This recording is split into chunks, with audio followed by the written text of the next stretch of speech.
날개 이상 박제가 되어버린 천재를 아시오. 나는 유쾌하오. 이럴 때 연애까지가 유쾌하오. 육신이 흐느적 하도록 필요했을 때만 정신이 은하처럼 맑소. 니코틴이 내 횃배 앓는 백석으로 스미면 머릿속에 을의 백지가 준비되는 법이오. 그 위에다 나는 위트의 패러독스를 바둑 포소처럼 늘어놓소. 가증할 상식의 병이오. 나는 또 여인과 생활을 설계하오. 연애 기법에 마저 서먹서먹해진 지성의 극치를 흘깃 좀 들여다본 일이 있는, 말하자면 일종의 정신분일자 말이오. 이런 여인의 반, 그것은 온갖 것의 반이오. 만을 영수하는 생활을 설계한다는 말이오.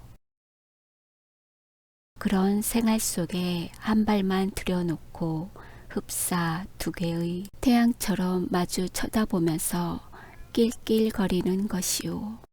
나는 아마 어지간히 인생의 재행이 싱거워서 견딜 수가 없게끔 되고만 모양이오. 굿바이. 굿바이.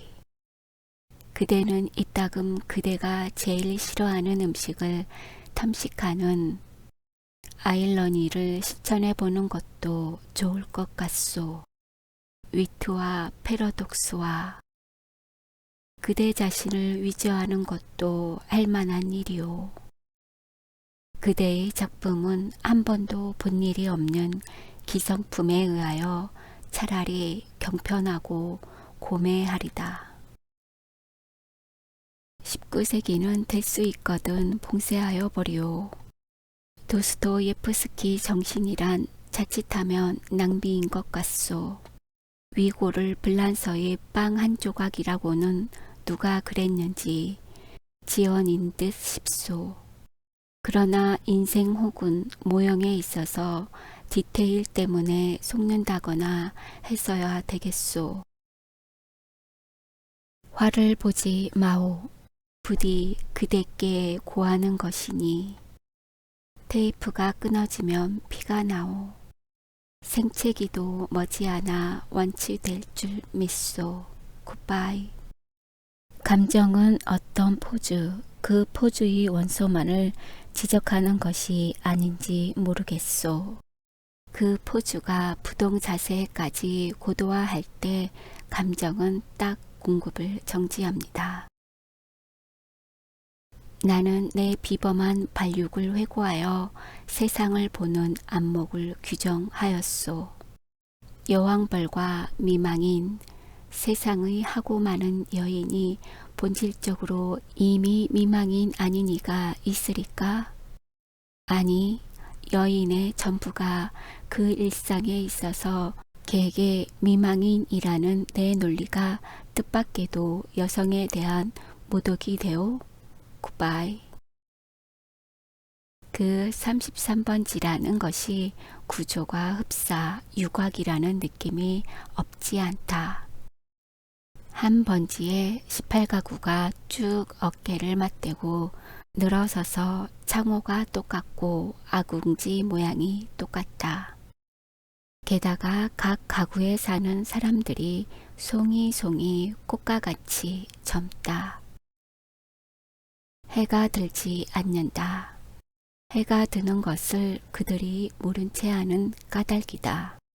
턱살 밑에다 철줄을 매고 얼룩진 이부자리를 널어 말린다는 핑계로 미닫이에 해가 드는 것을 막아버린다. 침침한 방 안에서 낮잠을 잔다. 그들은 밤에는 잠을 자지 않나? 알 수 없다. 나는 밤이나 낮이나 잠만 자느라고 그런 것은 알 길이 없다. 33번지 18가구의 낮은 참 조용하다. 조용한 것은 나뿐이다. 어둑어둑하면 그들은 이부자리를 걷어들인다. 정등불이 켜진 뒤의 18가구는 낮보다 훨씬 화려하다.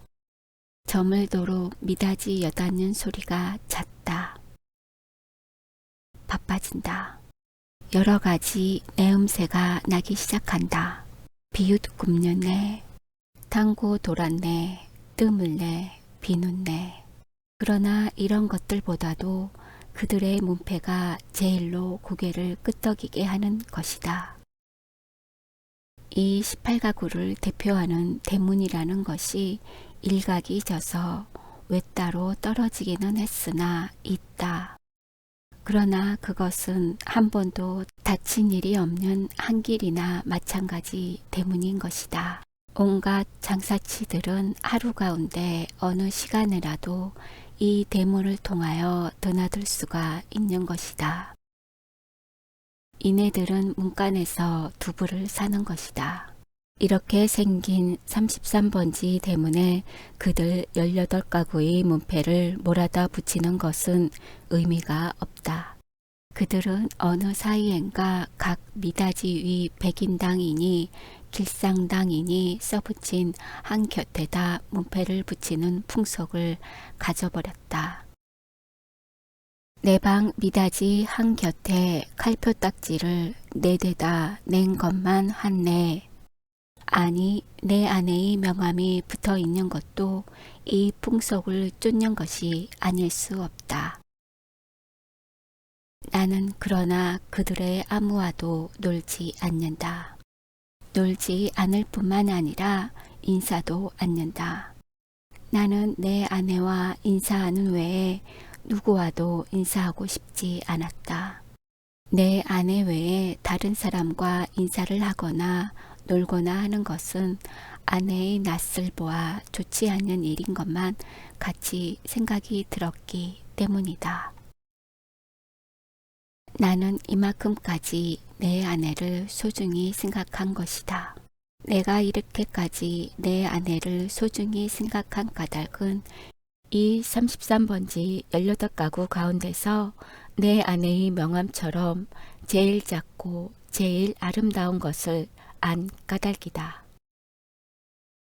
18가구의 각기 별러들은 송이송이 꽃들 가운데서도 내 아내는 특히 아름다운 한떨기 꽃으로 이 함석 지붕 및 볕 안 드는 지역에서 어디까지든지 찬란하였다.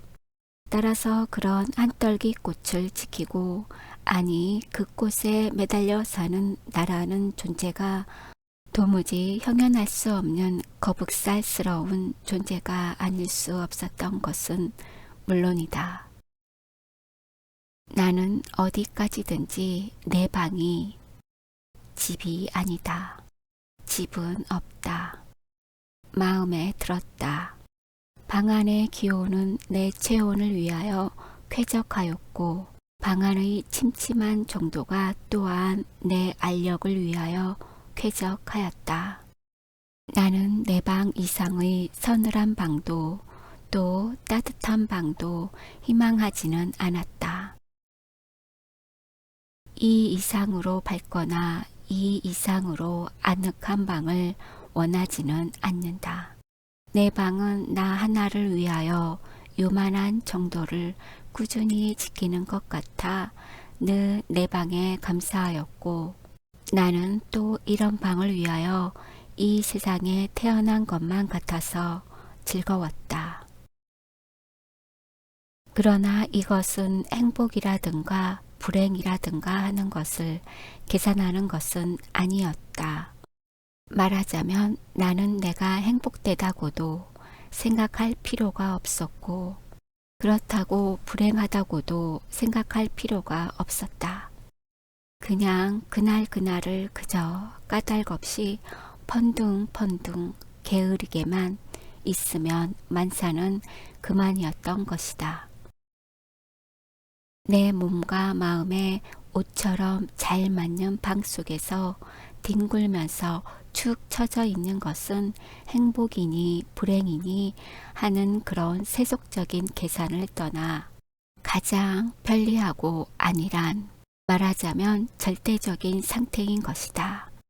나는 이런 상태가 좋았다. 이 절대적인 내 방은 대문간에서 세어서 똑 7째 칸이다. 럭키 세븐의 뜻이 없지 않다. 나는 이 7이라는 숫자를 훈장처럼 사랑하였다. 이런 이 방이 가운데 장치로 말미암아 2칸으로 나뉘어 있었다는 그것이 내 운명의 상징이었던 것을 누가 알랴? 아랫방은 그래도 해가 든다. 아침결에 책보만한 해가 들었다가 오후에 손수건만해지면서 나가버린다. 해가 영영 들지 않는 윗방이 즉 내 방인 것은 말할 것도 없다. 이렇게 볕 드는 방이 아내 방이요, 볕 안 드는 방이 내 방이요 하고 아내와 나 둘 중에 누가 정했는지 나는 기억하지 못한다. 그러나 나에게는 불평이 없다. 아내가 외출만 하면 나는 얼른 아랫방으로 와서 그 동쪽으로 난 들창을 열어놓으면 들여비치는 볕살이 아내의 화장대를 비춰 가지각색 병들이 아롱이 지면서 찬란하게 빛나고, 이렇게 빛나는 것을 보고 있는 것은 다시 없는 내 오락이다. 나는 조그만 돋보기를 꺼내 가지고 아내만이 사용하는 지리가미를 끄시려 가면서 불장난을 하고 논다. 평행 광선을 굴절시켜서 한 초점에 모아가지고 그 초점이 따끈따끈해지다가 마지막에는 종이를 끄실르기 시작하고 가느다란 연기를 내면서 드디어 군역을 뚫어놓는 데까지의 이르는 그 얼마 안 되는 동안의 초조한 맛이 죽고 싶을 만치 내게는 재미있었다. 이 장난이 실증이 나면 나는 또 아내의 손잡이 거울을 가지고 여러 가지로 논다. 거울이란 제 얼굴을 비칠 때만 실용품이다. 그 외의 경우에는 도무지 장난감인 것이다. 이 장난도 곧 실증이 난다. 나의 유의심은 육체적인 데서 정신적인 데로 비약한다. 나는 거울을 내던지고 아내의 화장대 앞으로 가까이 가서 나란히 늘어놓인 그 가지각색의 화장품 병들을 들여다본다. 그것들은 세상의 무엇보다도 매력적이다. 나는 그 중에 하나만을 골라서 가만히 마개를 빼고 병 군역을 내 코에 가져다 대고 숨 죽이듯이 가벼운 호흡을 하여 본다. 이국적인 센슈얼한 향기가 폐로 스며들면 나는 저절로 스르륵 감기는 내 눈을 느낀다. 확실히 아내의 최치의 파편이다. 나는 도로 병마개를 맞고 생각해 본다. 아내의 어느 부분에서 요 내음새가 났던가를. 그러나 그것은 분명치 않다. 왜 아내의 치치는 여기 늘어서는 가지각색 향기의 합계일 것이니까. 아내의 방은 늘 화려하였다. 내 방이 벽에 못한 게 꽂히지 않는 소박한 것과 반대로 아내 방에는 천장 밑으로 쫙 돌려 못이 박히고 몸마다 화려한 아내의 치마와 저고리가 걸렸다. 여러 가지 무늬가 보기 좋다. 나는 그 여러 조각의 치마에서 늘 아내의 동체와 그 동체가 될 수 있는 여러 가지 포즈를 영상하고 연상하면서 내 마음은 늘 점잖지 못하다. 그렇건만 나에게는 옷이 없었다. 아내는 내게는 옷을 주지 않았다. 입고 있는 코듀로이 양복 한 벌이 내 자리 옷이었고 통상복과 나들이 옷을 겸한 것이었다. 그리고 하이네크의 스웨터가 한 조각 사철을 통한 내 레이다. 그것들은 하나같이 다 빛이 검다. 그것은 내 짐작 같아서는, 즉 빨래를 댈 수 있는 데까지 하지 않아도 보기 싫지 않도록 하기 위한 것이 아닌가 한다. 나는 허리와 두 가랑이 세 군데에다 고무밴드가 끼어있는 부드러운 사루마다를 입고 그리고 아무 소리 없이 잘 놀았다.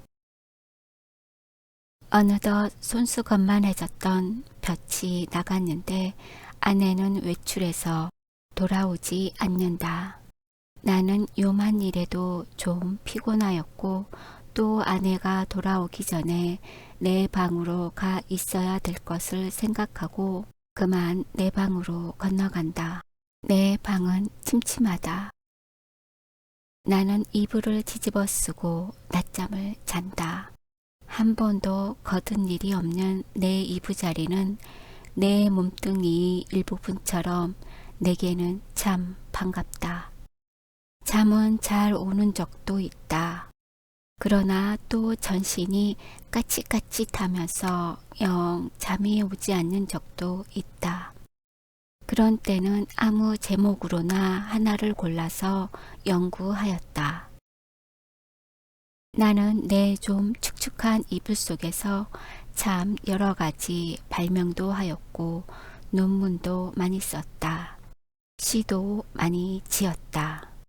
그러나 그것들은 내가 잠이 드는 것과 동시에 내 방에 담겨서 철철 넘치는 그 흐늑흐늑한 공기에다 비누처럼 풀어져서 온데간데 없고 한잠 자고 깨인 나는 속이 무명 헝겊이나 메밀 껍질로 띵띵 찬 한 덩어리 베개와도 같은 한 벌 신경이었을 뿐이고 하였다. 그러기에 나는 빈대가 무엇보다도 싫었다. 그러나 내 방에서는 겨울에도 몇 마리씩의 빈대가 그치지 않고 나왔다. 내게 근심이 있었다면 오직 이 빈대를 미워하는 근심일 것이다. 나는 빈대에게 물려서 가려운 자리를 피가 나도록 긁었다. 쓰라리다. 그것은 그윽한 쾌감에 틀림없었다. 나는 홍건히 잠이 든다. 나는 그러나 그런 이불 속의 사색 생활에서도 적극적인 것을 궁리하는 법이 없다. 내게는 그럴 필요가 대체 없었다. 만일 내가 그런 좀 적극적인 것을 궁리해 내었을 경우에 나는 반드시 내 아내와 의논하여야 할 것이고 그러면 반드시 나는 아내에게 꾸지람을 들을 것이고 나는 꾸지람이 무서웠다기보다도 성가셨다. 내가 제법 한 사람의 사회인의 자격으로 일을 해보는 것도 아내에게 사설 듣는 것도 나는 가장 게으른 동물처럼 게으른 것이 좋았다.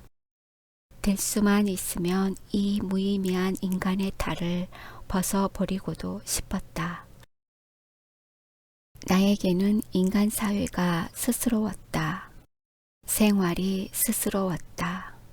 모두가 서먹서먹할 뿐이었다. 아내는 하루에 2번 세수를 한다. 나는 하루 한 번도 세수를 하지 않는다. 나는 밤중 3시나 4시 해서 변소에 갔다.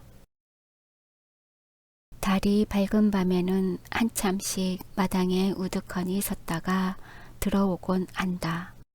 그러니까 나는 이 18가구의 아무와도 얼굴이 마주치는 일이 거의 없다.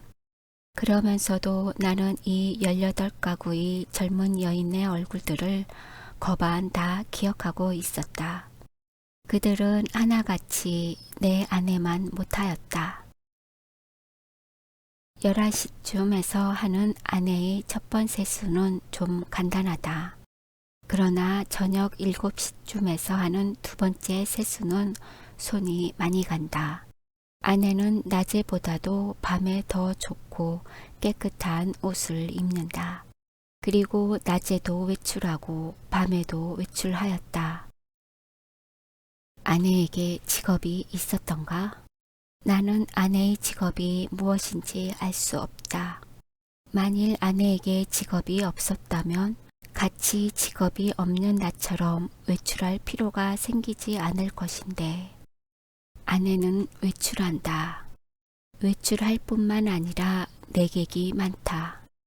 아내에게 내객이 많은 날은 온종일 내 방에서 이불을 쓰고 누워 있어야만 된다. 불장난도 못한다. 화장품 내음새도 못 맡는다. 그런 날은 나는 의식적으로 우울해 하였다. 그러면 아내는 나에게 돈을 준다. 50점짜리 은하다. 나는 그것이 좋았다. 그러나 그것을 무엇에 써야 좋을지 몰라서 늘 머리맡에 던져두고 한 것이 어느 결에 모여서 꽤 많아졌다. 어느 날 이것을 본 아내는 금고처럼 생긴 벙어리를 사다 준다. 나는 한 푼씩 한 푼씩 그 속에 넣고 열쇠는 아내가 가져갔다. 그 후에도 나는 더러 은하를 그 벙어리에 넣는 것을 기억한다. 그리고 나는 게을렀다. 얼마 후 아내의 머리 쪽에 보지 못하던 눈깔잠이 하나 여드름처럼 돋았던 것은 바로 그 금고용 벙어리의 무게가 가벼워졌다는 증거일까? 그러나 나는 드디어 머리맡에 놓았던 그 벙어리에 손을 대지 않고 말았다. 내 게으름은 그런 것에 내 주의를 환기시키기도 싫었다. 아내에게 내객이 있는 날은 이불 속으로 암만 깊이 들어가도 비 오는 날만큼 잠이 잘 오지 않았다. 나는 그런 때 아내에게는 왜 늘 돈이 있나, 왜 돈이 많은가를 연구했다. 내객들은 장치 저쪽에 내가 있는 것을 모르나 보다. 내 아내와 나도 좀 하기 어려운 농을 아주 서슴지 않고 쉽게 해내던지는 것이다. 그러나 내 아내를 가운데로 서너 사람의 내객들은 늘 비교적 점잖았다고 볼 수 있는 것이 자정이 좀 지나면 을에 돌아들 같다. 그들 가운데는 퍽 교양이 옅은 자도 있는 듯 싶었는데 그런 자는 보통 음식을 사다 먹고 논다. 그래서 보충을 하고 대체로 무사하였다. 나는 우선 내 아내의 직업이 무엇인가를 연구하기에 착수하였으나 좁은 시야와 부족한 지식으로는 이것을 알아내기 힘이 든다. 나는 끝끝내 내 아내의 직업이 무엇인가를 모르고 말려나 보다. 아내는 늘 진솔 버섯만 신었다. 아내는 밥도 지었다. 아내가 밥 짓는 것을 나는 한 번도 구경한 일은 없으나 언제든지 끼니 때면 내 방으로 내 조속밥을 날라다 주는 것이다. 우리 집에는 나와 내 아내 외의 다른 사람은 아무도 없다. 이 밥은 분명히 아내가 손수 지었음에 틀림없다. 그러나 아내는 한 번도 나를 자기 방으로 부른 일이 없다. 나는 늘 윗방에서 나 혼자서 밥을 먹고 잠을 잤다. 밥은 너무 맛이 없었다. 반찬이 너무 엉성하였다. 나는 닭이나 강아지처럼 말없이 주는 모이를 넙죽넙죽 받아먹기는 했으나 내심 야속하게 생각한 적도 덜어 없지 않다. 나는 안색이 여지없이 창백해가면서 말라들어갔다. 나날이 눈에 보이듯이 기운이 줄어들어갔다. 영양 부족으로 하여 몸뚱이 곳곳이 뼈가 불쑥불쑥 내어 밀었다. 하룻밤 사이에도 수십 차를 돌려 눕지 않고는 여기저기가 배겨서 나는 배겨낼 수가 없었다. 그렇기 때문에 나는 내 이불 속에서 아내가 늘 흔히 쓸 수 있는 저 돈의 출처를 탐색해보는 일변 장치 틈으로 새어나오는 아랫방의 음식은 무엇일까를 간단히 연구하였다. 나는 잠이 잘 안 왔다. 깨달았다. 아내가 쓰는 그 돈은 내게는 다만 실없는 사람들로밖에 보이지 않는 까닭모를 내객들이 놓고 가는 것에 틀림없으리라는 것을 나는 깨달았다. 그러나 왜 그들 내객은 돈을 놓고 가나? 왜 내 아내는 그 돈을 받아야 되나? 하는 예의 관념이 내게는 도무지 알 수 없는 것이었다. 그것은 그저 예의에 지나지 않는 것일까? 그렇지 않으면 혹 무슨 대가일까? 보수일까? 내 아내가 그들의 눈에는 동정을 받아야만 할 한 가엾은 인물로 보였던가? 이런 것들을 생각하노라면 의례 내 머리는 그냥 혼란하여 버리고 하였다. 잠들기 전에 획득했다는 결론이 오직 불쾌하다는 것뿐이었으면서도 나는 그런 것을 아내에게 물어보거나 한 일이 참 한 번도 없다. 그것은 대체 귀찮기도 하려니와 한잠 자고 일어나는 나는 사뭇 딴 사람처럼 이것도 저것도 다 깨끗이 잊어버리고 그만두는 까닭이다.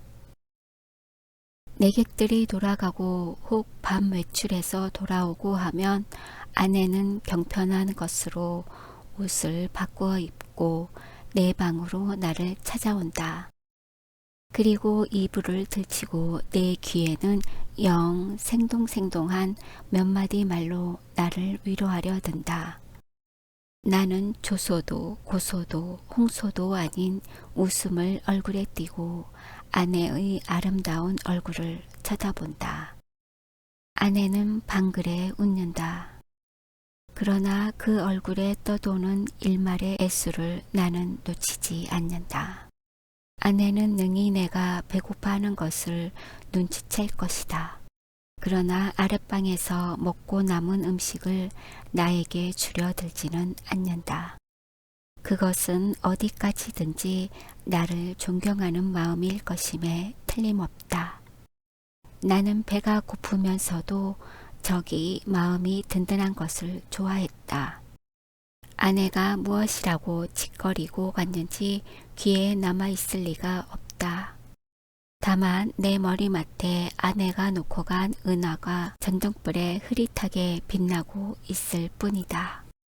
그 금고형 벙어리 속에 그 은화가 얼마만큼이나 모였을까?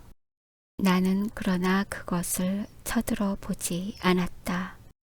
그저 아무런 의욕도 기온도 없이 그 단축근형처럼 생긴 틈바구니로 은화를 들여뜨려 둘 뿐이었다.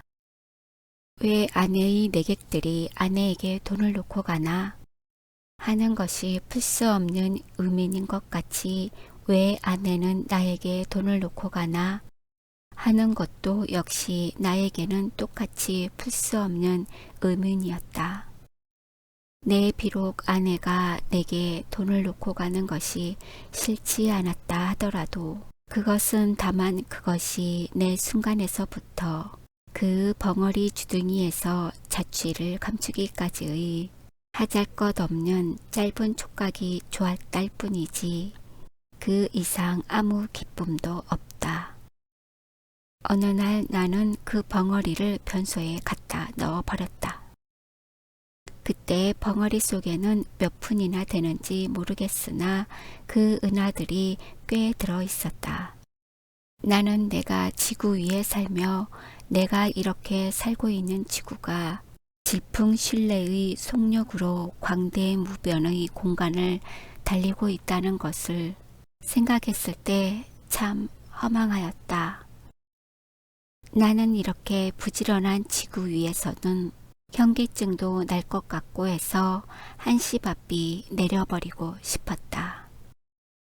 이불 속에서 이런 생각을 하고 난 뒤에는 나는 그 은하를 그 벙어리에 넣고 하는 것조차도 귀찮아졌다. 나는 아내가 손수 벙어리를 사용하였으면 하고 희망하였다. 벙어리도 돈도 사실에는 아내에게만 필요한 것이지 내게는 애초부터 의미가 전혀 없는 것이었으니까. 될 수만 있으면 그 벙어리를 아내가 아내 방으로 가져갔으면 하고 기다렸다. 그러나 아내는 가져가지 않는다. 나는 내가 아내 방으로 가져다 둘까 하고 생각하여 보았으나 그 즈음에는 아내의 내객이 원체 많아서 내가 아내 방에 가볼 기회가 도무지 없었다. 그래서 나는 하는 수 없이 변소에 갖다 집어넣어 버리고 만 것이다. 나는 서글픈 마음으로 아내의 꾸지람을 기다렸다. 그러나 아내는 끝내 아무 말도 나에게 묻지도 하지도 않았다. 않았을 뿐 아니라 여전히 돈은 돈대로 내 머리맡에 놓고 가지 않나? 내 머리맡에는 어느덧 은하가 꽤 많이 모였다. 내객이 아내에게 돈을 놓고 가는 것이나 아내가 내게 돈을 놓고 가는 것이나 일종의 쾌감, 그 외의 다른 아무런 이유도 없는 것이 아닐까 하는 것을 나는 또 이불 속에서 연구하기 시작하였다. 그러나 그것은 이불 속의 연구로는 알 길이 없었다. 쾌감 하고 나는 뜻밖에도 이 문제에 대해서만 흥미를 느꼈다. 아내는 물론 나를 늘 감금하여 두다시피 하여 왔다. 내게 불평이 있을 리 없다. 그런 중에서 나는 그 쾌감이라는 것의 유무를 체험하고 싶다. 나는 아내의 밤 외출 틈을 타서 밖으로 나왔다. 나는 거리에서 잊어버리지 않고 가지고 나온 은하를 지폐로 바꾼다. 5원이나 된다. 그것을 주머니에 넣고 나는 목적을 잃어버리기 위하여 얼마든지 거리를 쏘 다녔다. 오래간만에 보는 거리는 거의 경의에 가까울 만큼 내 신경을 흥분시키기에 맞지 않았다. 나는 금시에 피곤하여 버렸다. 그러나 나는 참았다. 그리고 밤이 이슥하도록 까닭을 잊어버린 채 이거리 저거리로 지향 없이 헤매었다. 돈은 물론 한 푼도 쓰지 않았다. 돈을 쓸 아무 엄두도 나서지 않았다. 나는 벌써 돈을 쓰는 기능을 완전히 상실한 것 같았다. 나는 과연 피로를 더 이상 견디기가 어려웠다. 나는 가까스로 내 집을 찾았다. 나는 내 방으로 가려면 아내 방을 통과하지 아니하면 안 될 것을 알고 아내에게 내객이 있나 없나를 걱정하면서 미닫이 앞에서 좀 거북살스럽게 기침을 한번 했더니 이것은 참 또 너무 암상스럽게 미닫이가 열리면서 아내의 얼굴과 그 등 뒤에 낯설은 남자의 얼굴이 이쪽을 내다보는 것이다. 나는 벼랑간 내어 쏟아지는 불빛에 눈이 부셔서 좀 머뭇머뭇했다. 나는 아내의 눈초리를 못 본 것은 아니다. 그러나 나는 모른 채 하는 수밖에 없었다. 왜? 나는 어쨌든 아내의 방을 통과하지 아니하면 안 되니까. 나는 이불을 뒤집어 썼다. 무엇보다도 다리가 아파서 견딜 수가 없었다. 이불 속에서는 가슴이 울렁거리면서 암만 해도 까무라칠 것만 같았다. 걸을 때는 몰랐더니 숨이 차다. 등에서 식은땀이 쭉 내배인다. 나는 외출한 것을 후회하였다. 이런 피로를 잊고 어서 잠이 들었으면 좋았다. 한참 잘 자고 싶었다. 얼마 동안이나 비스듬히 엎드려 있었더니 차츰차츰 뚝딱거리는 가슴 동기가 가라앉는다. 그만해도 우선 살 것 같았다. 나는 몸을 돌쳐 반드시 천장을 향하여 눕고 쭉 다리를 뻗었다. 그러나 또다시 가슴의 동기를 피할 수 없게 되었다. 아랫방에서 아내와 그 남자의 내 귀에도 들리지 않을 만큼 옅은 목소리로 소곤거리는 기척이 장지 틈으로 전하여 왔던 것이다. 청각을 더 예민하게 하기 위하여 나는 눈을 떴다. 그리고 숨을 죽였다. 그러나 그때는 벌써 아내와 남자는 앉았던 자리를 툭툭 털며 일어섰고 일어서면서 옷과 모자 쓰는 기척이 나는 듯 하더니 이어 미닫이가 열리고 구두 뒤축 소리가 나고 그리고 뜰에 내려서는 소리가 쿵 하고 나면서 뒤를 따르는 아내의 고무신 소리가 두어 발자국 찍찍 나고 사뿐사뿐 나나 하는 사이에 두 사람의 발소리가 대문간 쪽으로 사라졌다. 나는 아내의 이런 태도를 본 일이 없다. 아내는 어떤 사람과도 결코 소곤거리는 법이 없다. 나는 윗방에서 이불을 쓰고 누웠는 동안에는 혹 술이 취해서 혀가 잘 돌아가지 않는 내객들의 담화는 덜어 놓치는 수가 있어도 아내의 높지도 낮지도 않는 말소리는 일찍이 한마디도 놓쳐본 일이 없다. 덜어 내 귀에 거슬리는 소리가 있어도 나는 그것이 태어난 목소리로 내 귀에 들렸다는 이유로 충분히 안심이 되었다. 그렇던 아내의 이런 태도는 필시 그 속에 여간하지 않는 사정이 있는 듯싶이 생각이 되고 내 마음은 좀 서운했으나 그러나 그보다도 나는 좀 너무 피곤해서 오늘만은 이불 속에서 아무것도 영구치 않기로 굳게 결심하고 잠을 기다렸다. 잠은 좀처럼 오지 않았다. 대문간에 나간 아내도 좀처럼 들어오지 않았다. 그러는 동안에 흐지부지 나는 잠이 들어 버렸다. 꿈이 얼숭덜숭 종을 잡을 수 없는 거리의 풍경을 여전히 헤맸다. 나는 몹시 흔들렸다. 내객을 보내고 들어온 아내가 잠든 나를 잡아 흔드는 것이다. 나는 눈을 번쩍 뜨고 아내의 얼굴을 쳐다보았다. 아내의 얼굴에는 웃음이 없다. 나는 좀 눈을 비비고 아내의 얼굴을 자세히 보았다. 노기가 눈초리에 떠서 얇은 입술이 바르륵 떨린다. 좀처럼 이 노기가 풀리기는 어려울 것 같았다. 나는 그대로 눈을 감아 버렸다. 벼락이 내리기를 기다린 것이다. 그러나 새근하고 숨소리가 나면서 푸시시 아내의 치맛자락 소리가 나고 장지가 여닫히며 아내는 아내 방으로 들어갔다. 나는 다시 몸을 덜쳐 이불을 뒤집어 쓰고는 개구리처럼 엎드려서 배가 고픈 가운데에도 오늘 밤의 외출을 또 한 번 후회하였다. 나는 이불 속에서 아내에게 사죄하였다. 그것은 내 오해라고. 나는 사실 밤이 퍽이나 이슥한 줄만 알았던 것이다. 그것이 내 말 맞다나 자정 전인 줄은 나는 정말이지 꿈에도 몰랐다. 내 말 맞다나 나는 너무 피곤하였었다.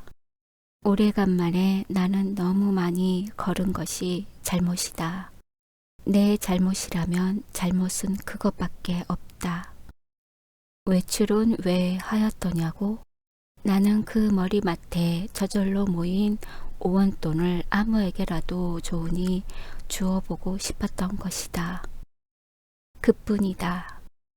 그러나 그것도 내 잘못이라면 나는 그렇게 알겠다. 나는 후회하고 있지 않나? 내가 그 5원 돈을 써버릴 수가 있었던들 나는 자정 안에 집에 돌아올 수 없었을 것이다. 그러나 거리는 너무 복잡하였고 사람은 너무도 들끓었다. 나는 어느 사람을 붙들고 그 5원 돈을 내어 주어야 할지 갈피를 잡을 수가 없었다. 그러는 동안에 나는 여지없이 피곤해 버리고 말았던 것이다. 나는 무엇보다도 좀 쉬고 싶었다. 눕고 싶었다. 그래서 나는 하는 수 없이 집으로 돌아온 것이다. 내 짐작 같아서는 밤이 어지간히 늦은 줄만 알았는데 그것이 불행히도 자정 전이었다는 것은 참 안 된 일이다. 미안한 일이다. 나는 얼마든지 사죄하여도 좋다. 그러나 종시 아내의 오해를 풀지 못하였다. 하면 내가 이렇게까지 사죄하는 보람은 그럼 어디 있나? 한심하였다. 1시간 동안을 나는 이렇게 초조하게 굴지 않으면 안 되었다. 나는 이불을 휙 젖혀버리고 일어나서 장지를 열고 아내 방으로 비칠비칠 달려갔던 것이다. 내게는 거의 의식이라는 것이 없었다. 나는 아내 이불 위에 엎드러지면서 바지 포켓 속에서 그 돈 5원을 꺼내 아내 손에 쥐어준 것을 간신히 기억할 뿐이다. 이튿날 잠이 깨었을 때 나는 내 아내 방 안에 이불 속에 있었다. 이것이 33번지에서 살기 시작한 이래 내가 아내 방에서 잔 맨 처음이었다. 해가 들창에 훨씬 높았는데 아내는 외출하고 벌써 내 곁에 있지는 않다. 아니, 아내는 어쩌녁 내가 의식을 잃는 동안에 외출한 것인지도 모른다. 그러나 나는 그런 것을 조사하고 싶지 않았다. 다만 전신이 찌뿌드드한 것이 손가락 하나 꼼짝할 힘조차 없었다. 잭보보다 좀 작은 면적의 볕이 눈이 부시다. 그 속에서 수없는 먼지가 흡사 미생물처럼 난무한다. 코가 칵 막히는 것 같다. 나는 다시 눈을 감고 이불을 푹 뒤집어 쓰고 낮잠을 자기에 착수하였다. 그러나 코를 스치는 아내의 채취는 꽤 도발적이었다. 나는 몸을 여러 번 비비고면서 아내의 화장대에 늘어선 그 가지각색 화장품 병들과 그 병들의 마개를 뽑았을 때 풍기던 내음새를 더듬느라고 좀처럼 잠은 들지 않는 것을 어찌 하는 수도 없었다. 견디다 못하여 나는 그만 이불을 걷어차고 벌떡 일어나서 내 방으로 갔다. 내 방에는 다 식어 빠진 내 끼니가 가지런히 놓여 있는 것이다. 아내는 내 모이를 여기다 주고 나간 것이다. 나는 우선 배가 고팠다. 한 숟갈을 입에 떠 넣었을 때 그 촉감은 참 너무도 냉회와 같이 싸늘하였다. 나는 숟갈을 놓고 내 이불 속으로 들어갔다. 하룻밤을 비어때린 내 이부자리는 여전히 반갑게 나를 맞아준다. 나는 내 이불을 뒤집어 쓰고 이번에는 참 늘어지게 한잠 잤다. 잘. 내가 잠을 깨인 것은 전등이 켜진 뒤다. 그러나 아내는 아직도 돌아오지 않았나 보다. 아니, 들어왔다 또 나갔는지도 알 수 없다. 그러나 그런 것을 상고하여 무엇하나? 정신이 한결 난다. 나는 지난밤 일을 생각해 보았다. 그 돈 5원을 아내 손에 쥐어주고 넘어졌을 때에 느낄 수 있었던 쾌감을 나는 무엇이라고 설명할 수가 없었다. 그러니 내객들이 내 아내에게 돈 놓고 가는 심리며 내 아내가 내게 돈 놓고 가는 심리의 비밀을 나는 알아낸 것 같아서 여간 즐거운 것이 아니다. 나는 속으로 빙그레 웃어 보았다. 이런 것을 모르고 오늘까지 지내온 내 자신이 어떻게 우스꽝스러워 보이는지 몰랐다. 나는 어깨춤이 났다. 따라서 나는 또 오늘 밤에도 외출하고 싶었다. 그러나 돈이 없다. 나는 어쩌녁에 그 돈 5원을 한꺼번에 아내에게 주어버린 것을 후회하였다. 또 그 벙어리를 변소에 갖다 쳐넣어 버린 것을 후회하였다. 나는 실없이 실망하면서 습관처럼 그 돈 5원이 들어있던 내 바지 포켓에 손을 넣어 한번 휘둘러 보았다. 뜻밖에도 내 손에 쥐어지는 것이 있었다. 2원밖에 없다. 그러나 많아야 맛은 아니다. 얼마간이고 있으면 된다.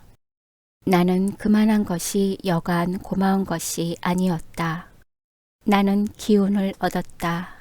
나는 그 단벌 다 떨어진 코듀로이 양복을 걸치고 배고픈 것도 주제 사나운 것도 다 잊어버리고 활개짓을 하면서 또 거리로 나섰다.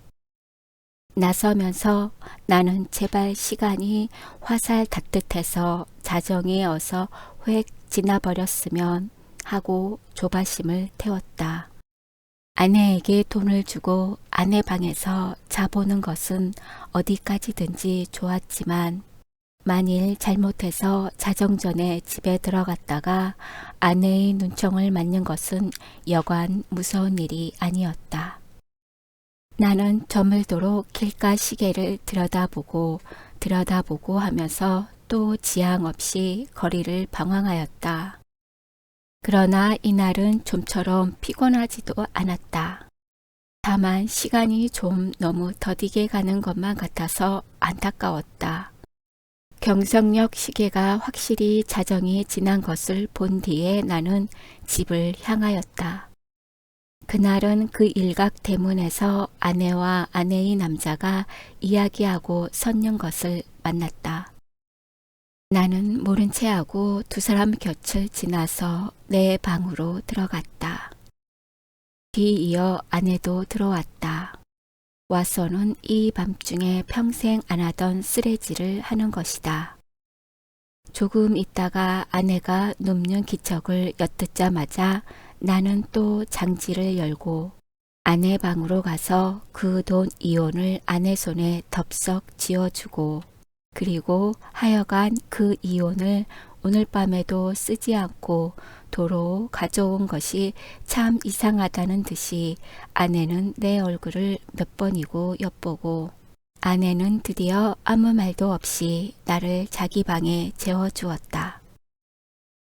나는 이 기쁨을 세상의 무엇과도 바꾸고 싶지는 않았다. 나는 편히 잘 잤다. 이튿날도 내가 잠이 깨었을 때는 아내는 보이지 않았다.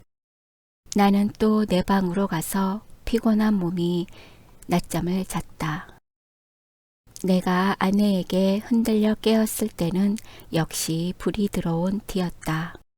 아내는 자기 방으로 나를 오라는 것이다. 이런 일은 또 처음이다. 아내는 끊임없이 얼굴에 미소를 띠고 내 팔을 이끄는 것이다. 나는 이런 아내의 태도 이면에 앵간치 않는 음모가 숨어 있지나 안녕가 하고 저기 불안을 느끼지 않을 수 없었다. 나는 아내가 하자는 대로 아내 방으로 끌려갔다. 아내 방에는 저녁 밥상이 조촐하게 차려져 있는 것이다. 생각하여 보면 나는 이틀을 굶었다. 나는 지금 배고픈 것까지도 긴가민가 잊어버리고 얼음얼음하던 차다. 나는 생각하였다. 이 최후의 만찬을 먹고 나자마자 벼락이 내려도 나는 차라리 후회하지 않을 것을. 사실 나는 인간 세상이 너무나 심심해서 못 견디겠던 차다. 모든 일이 성가시고 귀찮았으나 그러나 불의의 재난이라는 것은 즐겁다. 나는 마음을 턱 놓고 조용히 아내와 마주 앉아 이 해괴한 저녁밥을 먹었다. 우리 부부는 이야기하는 법이 없었다. 밥을 먹은 뒤에도 나는 말이 없이 그냥 부스스 일어나서 내 방으로 건너가 버렸다. 아내는 나를 붙잡지 않았다. 나는 벽에 기대어 앉아서 담배를 한 대 피워 물고 그리고 벼락이 떨어질 테거든 어서 떨어져라 하고 기다렸다. 5분, 10분. 그러나 벼락은 내리지 않았다. 긴장이 차츰 늘어지기 시작한다. 나는 어느덧 오늘 밤에도 외출할 것을 생각하고 돈이 있었으면 하고 생각하고 있었다. 그러나 돈은 확실히 없다. 오늘은 외출하여도 나중에 올 무슨 기쁨이 있나. 나는 앞이 그냥 아득하였다. 나는 화가 나서 이불을 뒤집어 쓰고 이리 뒹굴 저리 뒹굴 굴렀다. 금시 먹은 밥이 목으로 자꾸 치밀어 올라온다. 메스꺼웠다. 하늘에서 얼마라도 좋으니 왜 지폐가 소나피처럼 퍼붓지 않나? 그것이 그저 한없이 야속하고 슬펐다. 나는 이렇게밖에 돈을 구하는 아무런 방법도 알지는 못했다. 나는 이불 속에서 좀 울었나 보다. 돈이 왜 없느냐면서 그랬더니 아내가 또 내 방해를 왔다. 나는 깜짝 놀라 아마 이제서야 벼락이 내리려나 보다 하고 숨을 죽이고 두꺼비 모양으로 엎드려 있었다. 그러나 떨어진 입을 새어 나오는 아내의 말소리는 참 부드러웠다. 정다웠다. 아내는 내가 왜 우는지를 안다는 것이다. 돈이 없어서 그러는 게 아니냔다. 나는 실없이 깜짝 놀랐다. 어떻게 저렇게 사람의 속을 환하게 들여다보는구 해서 나는 한편으로 슬그머니 겁도 안 나는 것은 아니었으나 저렇게 말하는 것을 보면 아마 내게 돈을 줄 생각이 있나 보다. 만일 그렇다면 오죽이나 좋은 일일까. 나는 이불 속에 뚫뚫 말린 채 고개도 들지 않고 아내의 다음 거동을 기다리고 있으니까 예쏘 하고 내 머리밭에 내려뜨리는 것은 그 가뿐한 음량으로 보아 지폐임에 틀림없었다. 그리고 내 귀에다 대고 오늘 일랑 어제보다도 좀 더 늦게 들어와도 좋다고 속삭이는 것이다. 그것은 어렵지 않다. 우선 그 돈이 무엇보다도 고맙고 반가웠다. 어쨌든 나섰다. 나는 좀 야맹증이다. 그래서 될 수 있는 대로 밝은 거리로 골라서 돌아다니기로 했다. 그리고는 경성역일 2등 대합실 한곁 티룸에 들렀다. 그것은 내게는 큰 발견이었다. 거기는 우선 아무도 아는 사람이 안 온다. 설사 왔다가도 나는 날마다 여기 와서 시간을 보내리라 속으로 생각하여 두었다. 제일 여기 시계가 어느 시계보다도 정확하리라는 것이 좋았다. 섣불러 서투른 시계를 보고 그것을 믿고 시간 전에 집에 돌아갔다가 큰 코를 다쳐서는 안 된다. 나는 한 박스에 아무것도 없는 것과 마주 앉아서 잘 끓는 커피를 마셨다. 총총한 가운데 여객들은 그래도 한 잔 커피가 즐거운가 보다. 얼렁얼렁 마시고 뭘 좀 생각하는 것 같이 담벼락도 좀 쳐다보고 하다가 곧 나가버린다. 서글프다. 그러나 내게는 이 서글픈 분위기가 거리의 티룸들이 그 거추장스러운 분위기보다는 절실하고 마음에 들었다. 이따금 들리는 날카로운 혹은 우렁찬 기적소리가 모차르트보다도 더 가깝다. 나는 메뉴에 적힌 몇 가지 안 되는 음식 이름을 치 읽고 내리 읽고 여러 번 읽었다. 그것들은 아물아물한 것이 어딘가 내 어렸을 때 동무들 이름과 비슷한 데가 있었다. 거기서 얼마나 내가 오래 앉았는지 정신이 오락가락하는 중에 객이 슬며시 뜸해지면서 이 구석 저 구석 걷어치우기 시작하는 것을 보면 아마 닫을 시간이 된 모양이다. 11시가 좀 지났구나. 여기도 결코 내 안주의 곳이 아니구나. 어디 가서 자정을 넘길까? 두루 걱정을 하면서 나는 밖으로 나섰다. 비가 온다. 빗발이 제법 굵은 것이 우비도 우산도 없는 나를 고생을 시킬 작정이다. 그렇다고 이런 괴이한 풍모를 차리고 이 홀에서 어물어물하는 수도 없고 에이 비를 맞으면 맞았지 하고 나는 그냥 나서버렸다. 대단히 선선해서 견딜 수가 없다.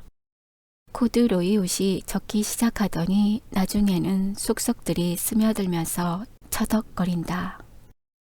비를 맞아가면서도 견딜 수 있는 데까지 거리를 돌아다녀서 시간을 보내려 하였으나 이제는 선선해서 이 이상은 더 견딜 수가 없다. 오한이 자꾸 일어나면서 이가 딱딱 맞부딪는다. 나는 걸음을 제치면서 생각하였다.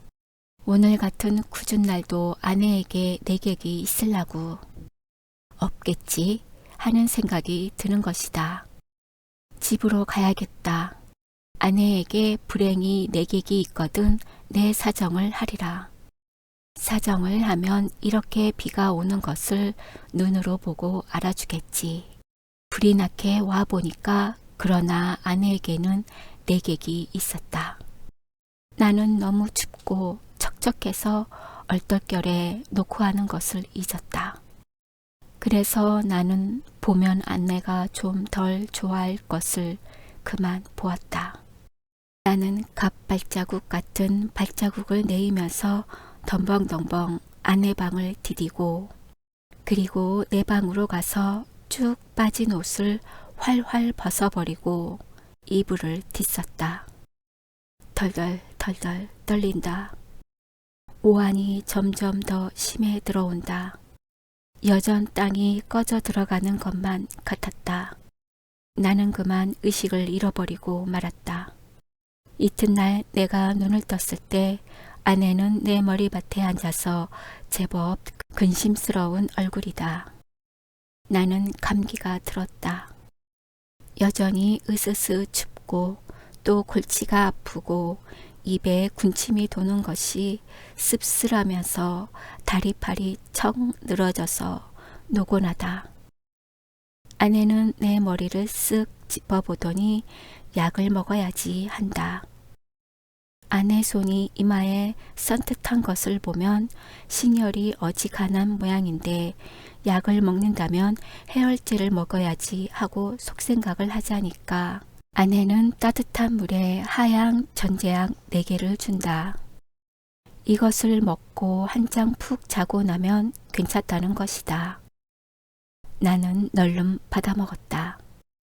쌉싸름한 것이 짐작 같아서는 아마 아스피린인가 싶다. 나는 다시 이불을 쓰고 단번에 그냥 죽은 것처럼 잠이 들어버렸다. 나는 콧물을 훌쩍훌쩍 하면서 여러 날을 앓았다.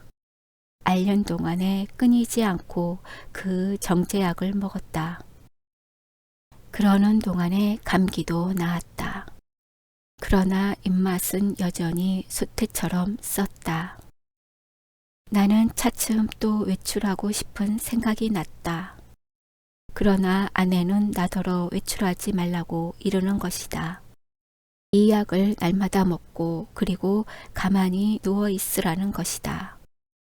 공연히 외출을 하다가 이렇게 감기가 들어서 저를 고생시키는 게 아니냔다. 그도 그렇다. 그럼 외출을 하지 않겠다고 맹세하고 그 약을 연복하여 몸을 좀 보여보리라고 나는 생각하였다. 나는 날마다 이불을 뒤집어 쓰고 밤이나 낮이나 잤다.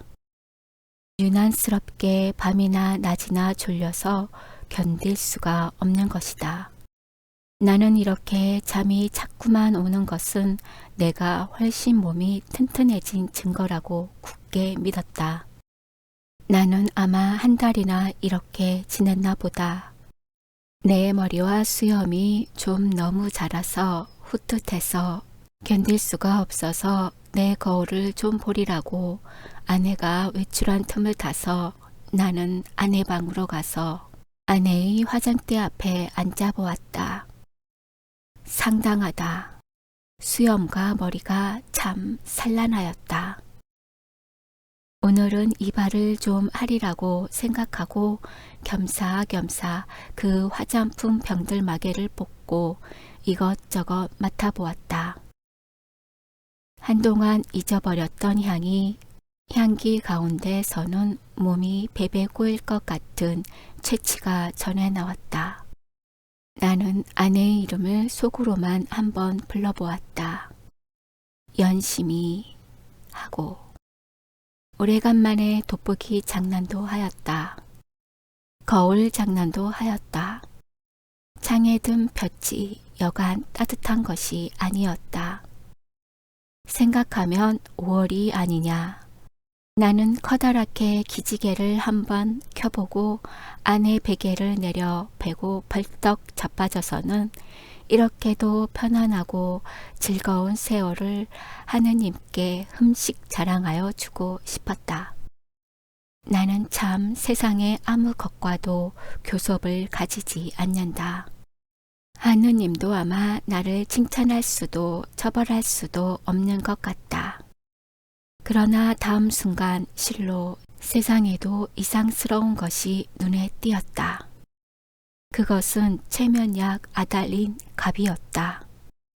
나는 그것을 아내의 화장대 밑에서 발견하고 그것이 흡사 아스피린처럼 생겼다고 느꼈다.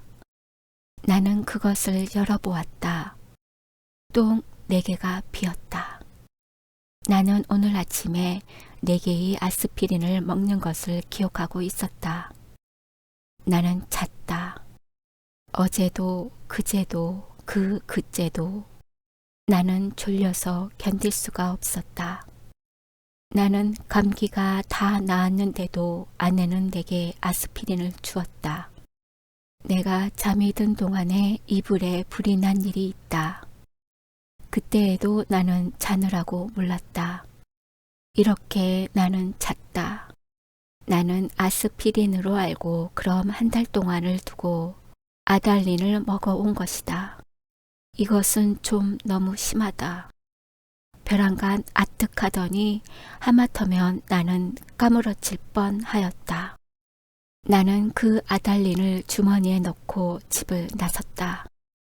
그리고 산을 찾아 올라갔다. 인간 세상에 아무것도 보기가 싫었던 것이다. 걸으면서 나는 아무쪼록 아내에 관계되는 일은 생각하지 않도록 노력하였다. 길에서 까무러치기 쉬우니까다. 나는 어디라도 양지가 바른 자리를 하나 골라 자리를 잡아가지고 서서히 아내에 관하여서 연구할 작정이었다. 나는 길가에 한창 핀 구경도 못한 징개나리꽃, 종달새, 돌멩이도 새끼를 까는 이야기 이런 것만 생각하였다. 다행히 길가에서 나는 졸도하지 않았다. 거기에는 벤치가 있었다. 나는 거기 정자하고 그리고 그 아스피린과 아달린에 관하여 연구하였다. 그러나 머리가 도무지 혼란하여 생각이 체계를 이루지 않는다. 단 5분이 못 가서 나는 그만 귀찮은 생각이 번쩍 들면서 심술이 났다. 나는 주머니에서 가지고 온 아달린을 꺼내 남은 6개를 한꺼번에 질겅질겅 씹어 먹어버렸다. 맛이 익살막다. 그리고 나서 나는 그 벤치 위에 가로 기다랗게 누웠다. 무슨 생각으로 내가 그따위 짓을 했나? 알 수가 없다. 그저 그러고 싶었다. 나는 개서 그냥 깊이 잠이 들었다. 잠결에도 바위 틈을 흐르는 물소리가 졸졸하고 귀에 언제까지나 어렴풋이 들려왔다. 내가 잠을 깨었을 때는 날이 환히 밝은 뒤다. 나는 거기서 일주야를 잔 것이다. 풍경이 그냥 노랗게 보인다. 그 속에서도 나는 번개처럼 아스피린과 아달린이 생각났다. 아스피린, 아달린, 아스피린, 아달린. 마르크스, 메서스, 마도로스, 아스피린, 아달린.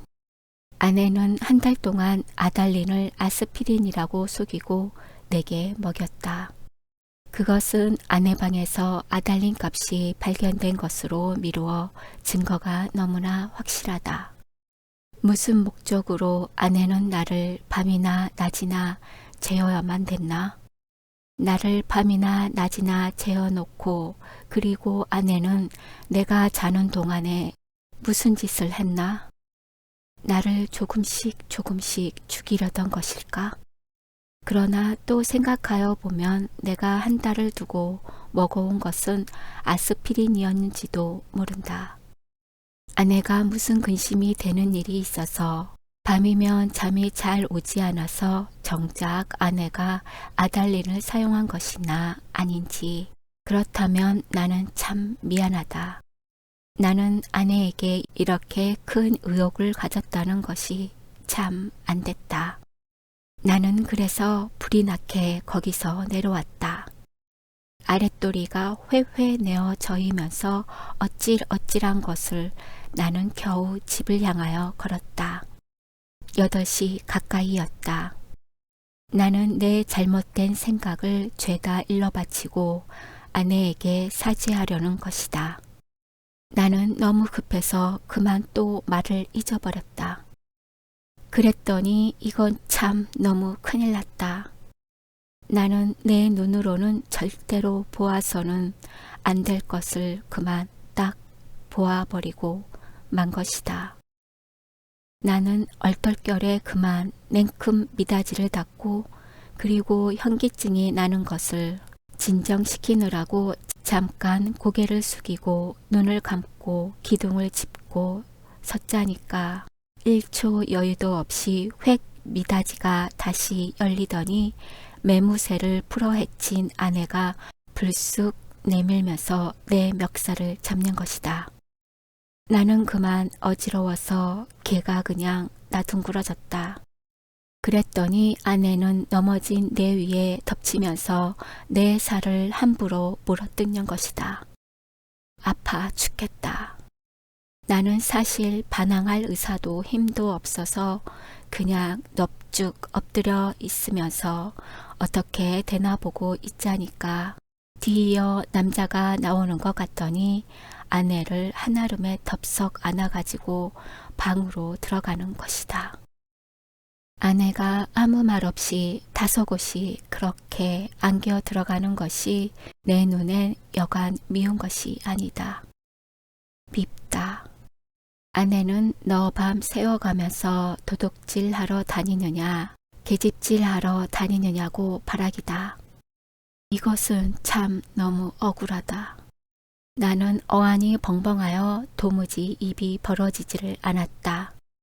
너는 그야말로 나를 살해하려던 것이 아니냐고 소리를 한번 꽥 질러 보고도 싶었으나 그런 긴가민가한 소리를 섣불리 입 밖에 내었다가는 무슨 화를 불는지 알 수 있나. 차라리 억울하지만 잠자코 있는 것이 우선 상책인 듯 싶어 생각이 들기에 나는 이것은 또 무슨 생각으로 그랬는지 모르지만 툭툭 털고 일어나서 내 바지 포켓 속에 남은 돈 몇 원 몇십 전을 가만히 꺼내서는 몰래 미닫이를 열고 살며시 문지방 밑에다 놓고 나서는 나는 그냥 줄 다른 박지를 쳐서 나와 버렸다.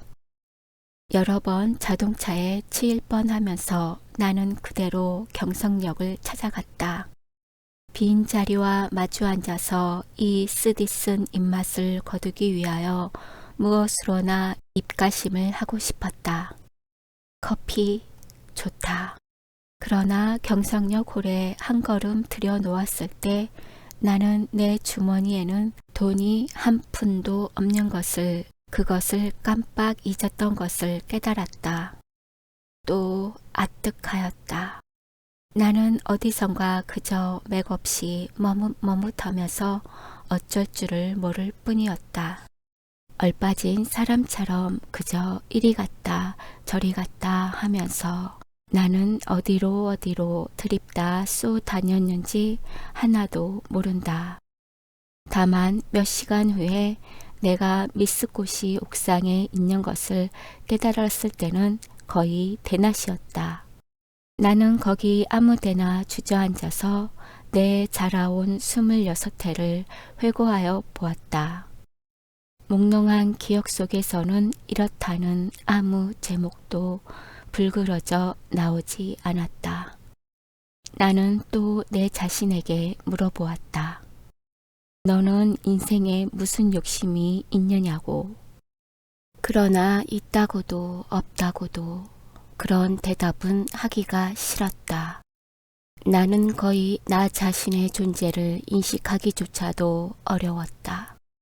허리를 굽혀서 나는 그저 금붕어나 들여다보고 있었다.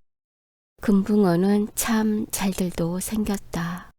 작은 놈은 작은 놈대로, 큰 놈은 큰 놈대로 다 싱싱하니 보기 좋았다. 내려비치는 5월 햇살에 금붕어들은 그릇 바탕에 그림자를 내려뜨렸다. 지느러미는 하늘하늘 손수건을 흔드는 흉내를 내인다. 나는 이 지느러미 수혈을 헤어보기도 하면서 굽힌 허리를 좀처럼 펴지 않았다. 등허리가 따뜻하다. 나는 또 회탁의 거리를 내려다 보았다. 거기서는 피곤한 생활이 똑 금붕어 지느러미처럼 흐느흐느 허비적 거렸다. 눈에 보이지 않는 끈적끈적한 줄에 엉켜서 헤어나지들을 못한다.